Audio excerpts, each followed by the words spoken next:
hey guys, welcome back to the Vehicle Hub. I hope you all are doing fine in your day-to-day life. So today I will be showing you the one of the rarest hatchback of India, the Punto Abarth, which is owned by Mr. Siddharth. So I want to welcome Siddharth Bhaiya in the frame. Hi. So Bhaiya, tell us more about this car in a brief. If I look at this car, this is one of only 357 that was sold in the country. Only reason being, Indian market is only about lightweight, fuel efficiency, after sale service, resale value. It is a brand driven market. It is not a product driven market. But I have always bought different vehicles. So this is my sixth Fiat. So I've been a Fiat owner. I've owned a couple of Padminis. This is my third Punto. I have a Palio. The reason for getting this car is what is under the hood. Okay. Now when I talk about Abarth as a brand is the Stellantis performance brand. Just like you have SRT for Dodge, you have the M GmbH for BMW, you have the AMG for Mercedes, RS for Audi, ST and RS for Fords. So this Abarth is a different brand. It is not to be mistaken with Fiat. So this brand was introduced in India in 2015 with the 595. Then this car was launched in October of 2015, the Punto. So Abarth, the concept of launching this car was to give affordable performance to the masses. Obviously, the nose, what you see, that goes against the image of the company that it had due to their mistakes that they were doing since 1995, screwing up their cars again and again. But you can't disagree with the fact that they gave some of the best, quirkiest and the fastest cars, like the Palio 1.6, the Linea TJet, the Abarth Punto that you see here. Abarth also had three other models. He had the 595 Competizione, which was a two-door 160 HP TJet hot hatchback. There was a cross version of this, the Aventura, powered by the same engine, and then there was another cross version, the Aventura Urban Cross.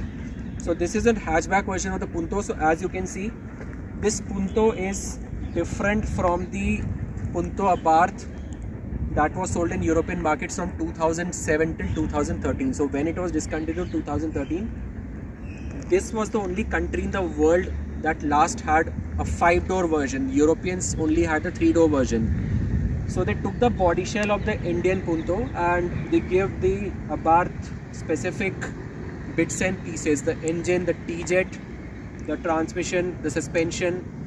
So they are specific to this. Obviously it's more of a market specific car, and the thing that makes it different or made it different that time was, number one, it was the fastest manual transmission car that was manufactured in the country. So this specific car had a 1368cc 1368cc turbocharged petrol engine called the TJet, which has been the Fiat's mainstay of many models, and it made 145 horses that time and 212 Nm of torque.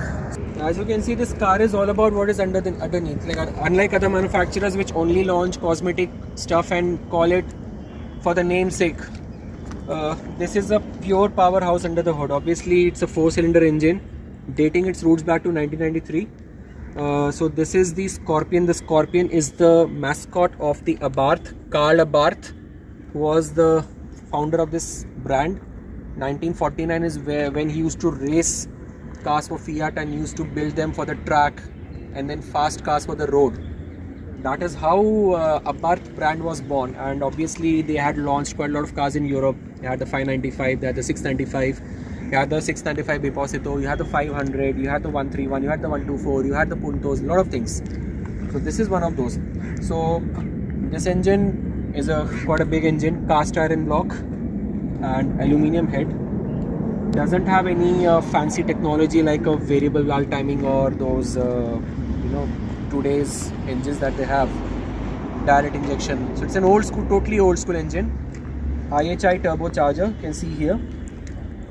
And so this is IHI VL38 turbocharger. So what I have done is I have added this Forge Motorsport intake kit for better engine breathing. Okay, you can see here. So this is one of the many mods that I have done on the car. Second being the blow-off valve. Again, it's a Forge Motorsport blow-off valve. Dissipates all the recycled gases, what I have been told, and it gives keeps the boost constant. Underneath, I have to install a big intercooler. Here you can see Forge Motorsport intercooler, double the size compared to the stock air intercooler that it had, for better, better intake ambient temperature of the IAT, because this car runs very hot, especially in summer. So to keep the performance constant and to keep the fuel economy also constant, I have added this intercooler. And obviously you see the headlights are a bit different. So these are the swept back headlights that are specific to the Indian model. I have obviously installed LEDs here, Blaupunkt LEDs here. Osram T10, Blaupunkt H4, again Blaupunkt H11 on the fogs.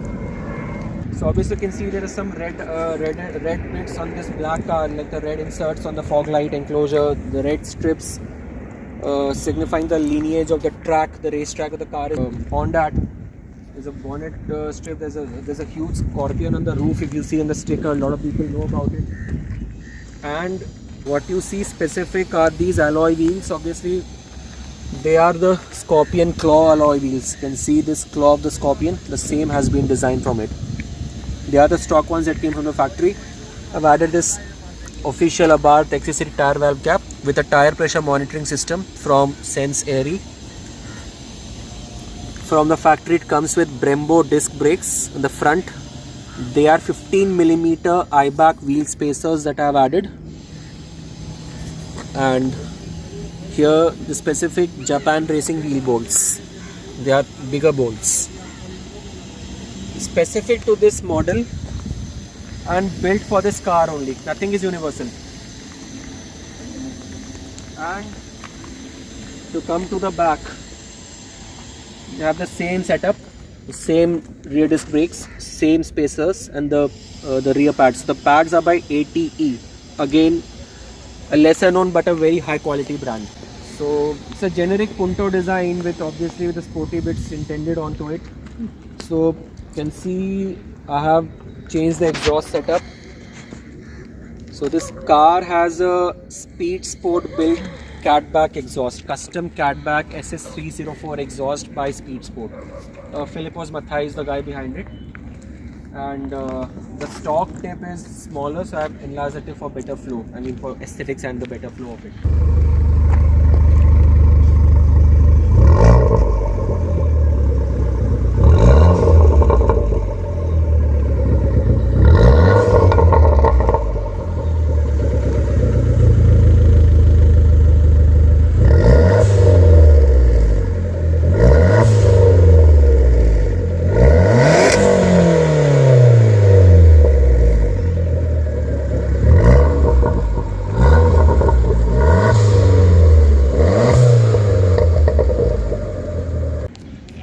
And of course, I have just added this Italian flag. This is a spare part of Alfa Romeo. It's expensive, obviously, and this lightning streak decal of the Abarth on the C pillar, both the sides, and another Italian flag. These few things I've added for the aesthetics. And if you know, this car is known to have torque steer. So to keep them on control, obviously I have those Michelin Pilot Sport 4 tires. 205/55 R16 is the size. The track is wider by 30mm at the front, 30mm at the back. And to keep the handling tight, to keep the chassis tight, underneath here I have installed a couple of subframe braces, or what is called as underbelly subframe brace. Again, it's by Forge, which can't be visible in the video. It's not visible. So basically this car now has 3 braces. One what I have from the company. Above the company one is a bigger one, and below the one is a smaller one. So the brace is made of aluminium, again forged aluminium stuff. So this, when you take cornering at high speed, this keeps the car planted on the road. And another thing that is unique, if I just show you, come behind. So RM will show the camera. Okay. And the dead axle that you see at the back there is a complete anti-roll bar at the back. In the dead axle there is a thin rod, full length anti-roll bar, which no other car in its class has it. No other competitor had it. So all these are basic engineering fundamentals which are required to build a car of this caliber, which today's people don't understand, right? So people, when they are buying a car of this caliber, they should know what all went into it, designing, the engineering. So for me, what matters is what is the engineering aspect. Today you have touch screens, you have those big Tesla screens and bad sounding exhaust and all that. Lot of gizmos, connected car tech, small buttons for everything. This is all about engineering, engine engineering. That is what this car is all about. And this has been remapped by Quantum Tuning. GT Tuners is the place, and of course it makes 177 HP as claimed and 280 Nm of torque. Stock is 145 HP and 212 Nm. After the map it is 177 HP with all the internals and 280 Nm of torque. So 0 to 100 we can do it in close to 7ish with proper launch. Top speed is about 213. Does it go over that? And basically the tune is more towards the mid-range for better in-gear acceleration and to get consistent fuel efficiency even in city traffic.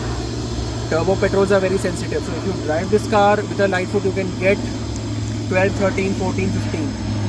If you drive it with a heavy foot it will drop down to 6, 7, 8. So if you push pedal to the metal it will go down to single digit. On highway maximum 19, 17, 19. उससे ऊपर नहीं जाती.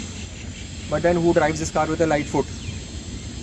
Once you just go, it keeps on relentlessly accelerating and pulling, unlike today's 3-cylinder cars, 1 liter 3-cylinder cars that give up after a certain speed. Like today's cars, mostly you have the initials, you have the mid-range, but once you cross 130, 140, the block of the engine feels strained. It is a small block. This block doesn't feel that strained. The big engine always, even today, it has an advantage. Downsizing, okay, have the trend because mostly people are concentrating on the low end, on the mid-range, on the fuel efficiency. But on the highway, is the bigger engines that always give you the better, response. Next, I'll tell you some accessories also which I have installed. Number one, it's a pretty high-end dash cam. So it's a Mio brand which I got it from a friend from the factory directly. This is a Mio 766. It has GPS, it has ADAS, it has fatigue warning detection, it has touch screen, it has headlight on warning detection. Means you can enable a lot of features onto this. It even has a back camera. See, the reason why I'm putting a back camera also is because the way people drive in Delhi. See it here. So it is required, the entire Its placement is very unique. Yeah, on the very unique side. Basically this drive video recorder or the DVR, it is needed because of the way people are driving. If anything goes wrong on an insurance claim or to report to the police, you have a proof to show them. You have a proof. Yeah. It has a 128 GB SD card which keeps on recording. I think up to a month of data can be recorded onto it. Plus, as it comes to the audio, I'm not an audiophile, but it only has 3 layers of damping. So I have vibro filter 1.8mm on the skin of the door. I have vibro filter 3mm on the top of the door panel, and vibro filter acoustic foam on the door pad, the door cards.